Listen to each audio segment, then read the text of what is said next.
Le Canadien conclut un mois d'octobre de génie. Pour vrai, là. Collecter 16 points sur une possibilité de 22, résultat de 8 victoires, 3 défaites. Le faire en disputant 11 matchs en 21 jours, en jouant donc plus d'un match aux 2 jours en moyenne. Le faire en menant bataille sur les 4 fuseaux horaires différents que compte la Ligue nationale de hockey. Enfin, le faire en disputant 2 dos à dos sur la run, c'est pas rien. C'est vraiment un départ canon, en fait, un départ irréprochable. La perte de Caden Goulet est considérable pour le Canadien. Il n'y a pas de doute là-dessus. Et ça se peut que d'autres joueurs le rejoignent à l'infirmerie avec le rythme affolant imposé par la LNH dans cette année de pause olympique en février. Mais le CH vient, mine de rien, de traverser son segment de calendrier le plus ardu en termes de volume de matchs et de déplacements sur l'échiquier. Novembre est à nos portes. Les hommes de Martin Saint-Louis vont se la jouer plus tranquille au niveau de l'horaire. 13 matchs en 29 jours, dont 8 à domicile, des déplacements d'un seul arrêt au New Jersey et à Columbus, et un seul voyage, plus ardu, il faut le dire, avec des arrêts en Utah, à Vegas et au Colorado pour conclure le mois. Ces 3 rencontres disputées en 4 soirs seulement. La qualité des adversaires du Canadien en novembre est supérieure, c'est vrai, à celle de ses opposants en octobre. Constatez-le par vous-même. Renaud Lavoie avait bien raison, d'ailleurs, de le mentionner hier.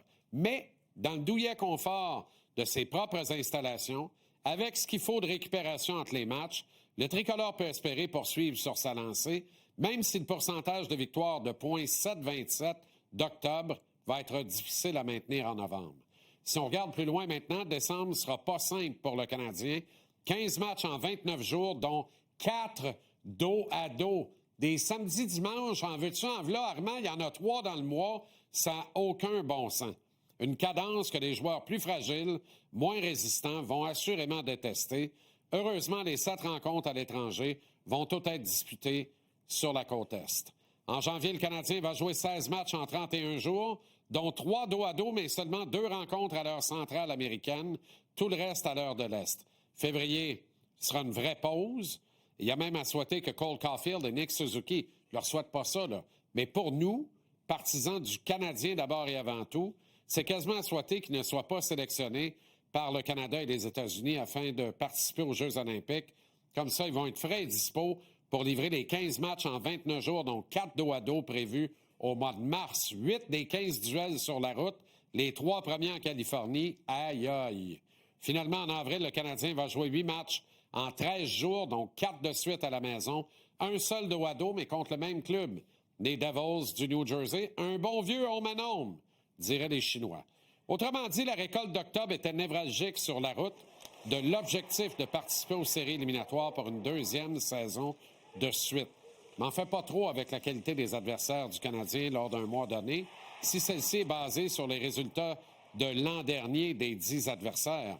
Ça change tellement vite dans le circuit Batman qu'un adversaire hautement prenable en 24-25 peut être un tout autre défi cette saison. Les Devils en sont d'ailleurs un bel exemple.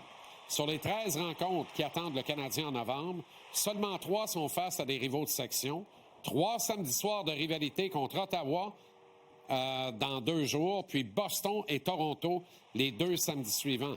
4 autres matchs sont face à des équipes de la section métropolitaine, tandis que les 6 duels restants verront le Canadien contre des équipes de l'Ouest. 8 des 13 prochains adversaires du Canadien ont joué en série le printemps dernier, mais à ce compte-là, le Canadien aussi. Et on se met rapidement d'accord que le tricolore a une bien meilleure équipe cette saison qu'il n'y en avait une il y a tout juste un an. Considérant tout ce qui précède et en dépit d'une qualité d'adversaire relevée en novembre, je pense que Martin Saint-Louis peut espérer une récolte de 7 victoires en 13 sorties, avec probablement un petit point récolté suite à une défaite au-delà du temps réglementaire. Il va falloir que ça soit en tir de barrage parce qu'en prolongation, on les gagne toutes. Les 15 points de classement récoltés porteraient donc le total de l'équipe à 31 après 24 matchs. C'est un rendement de .645 et des hauteurs du classement général avec une position quelque part entre le 4e et le 7e rang.